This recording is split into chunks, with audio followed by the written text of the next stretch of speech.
Salut à tous. Aujourd'hui, on plonge dans l'un des concepts les plus puissants et franchement les plus fascinants de l'intelligence artificielle, les variables latentes abstraites.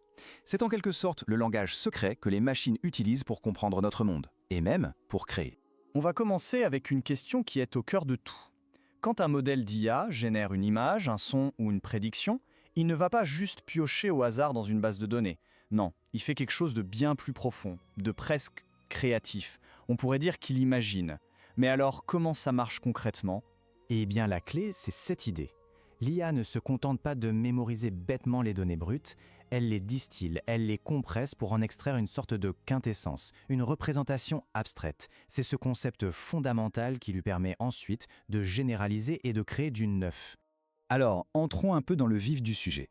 Une variable latente, c'est un peu comme un concept. Par exemple, on ne voit pas directement le style d'un peintre ou l'émotion dans une voix.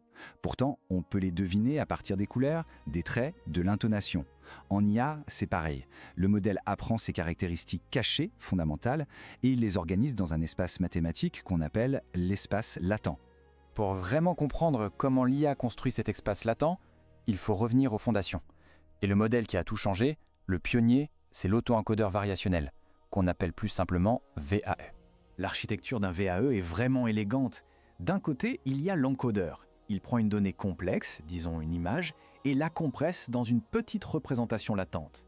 Et de l'autre côté, on a le décodeur qui fait le chemin inverse. Il prend cette représentation et essaye de reconstruire l'image originale. C'est un duo qui ne peut pas fonctionner l'un sans l'autre.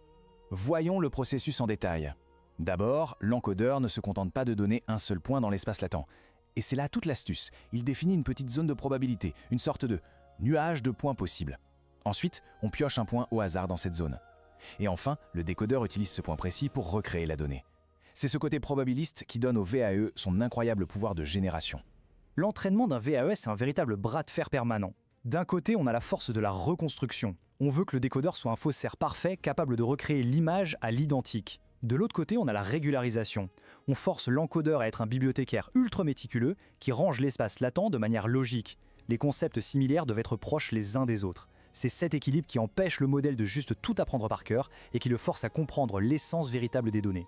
Le VAE a vraiment posé les bases, mais depuis, la recherche a littéralement explosé.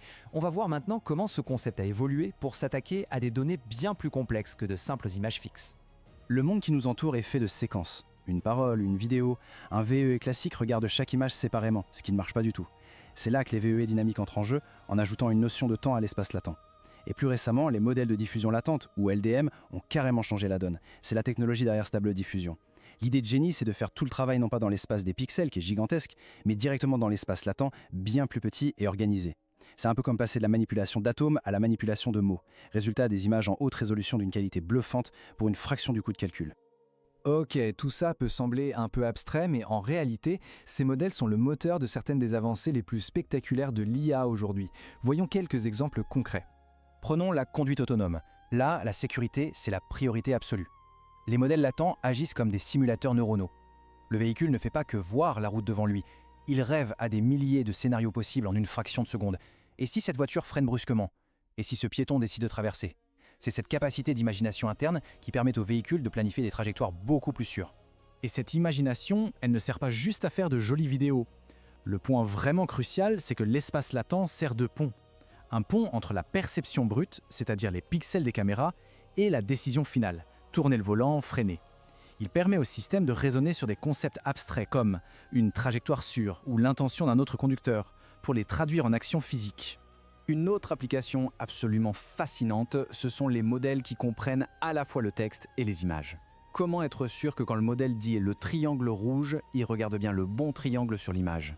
Des recherches ont montré que les modèles créent des sortes d'identifiants latents, des grounding IDs. Ce sont comme des étiquettes invisibles qui lient un groupe de pixels à un groupe de mots. C'est un mécanisme interne qui ancre le langage dans la réalité visuelle. Et attention, là on touche à quelque chose de très récent. On connaît le chain of thought, où un modèle se parle à lui-même pour résoudre un problème. C'est efficace, mais c'est lent. La pensée latente, c'est l'étape d'après.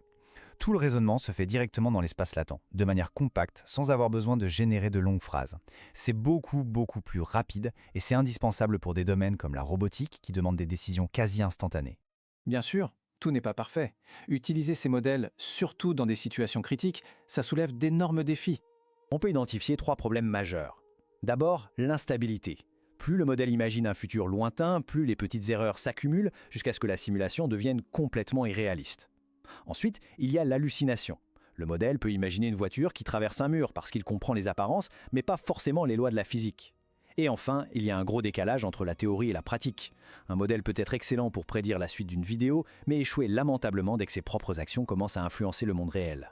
Cette image, elle résume parfaitement les grands axes de recherche actuels. L'objectif, c'est de rendre ces mondes latents moins fantaisistes. Ça veut dire y intégrer plus de structures, ancrer les concepts dans la physique du monde réel, et surtout, mettre en place des garde-fous pour que les actions décidées dans cet espace imaginaire restent toujours sûres dans le vrai monde. Alors, qu'est-ce qu'on doit retenir de tout ça? Premièrement, que les variables latentes, c'est le secret qui permet à l'IA de faire plus que mémoriser, de vraiment comprendre et créer. Deuxièmement, que le VAE a été le modèle pionnier qui a tout déclenché. Et enfin, que ces espaces latents ne sont plus une simple curiosité de recherche, mais bien le moteur de technologies de pointe qu'on commence à voir partout. On termine sur cette question. En apprenant à distiller l'essence de notre réalité dans ces espaces abstraits, l'IA ne fait pas que nous imiter, elle développe une nouvelle forme de compréhension, une nouvelle façon de voir le monde. La vraie question, c'est de savoir jusqu'où cette nouvelle intelligence nous mènera. Merci de m'avoir écouté.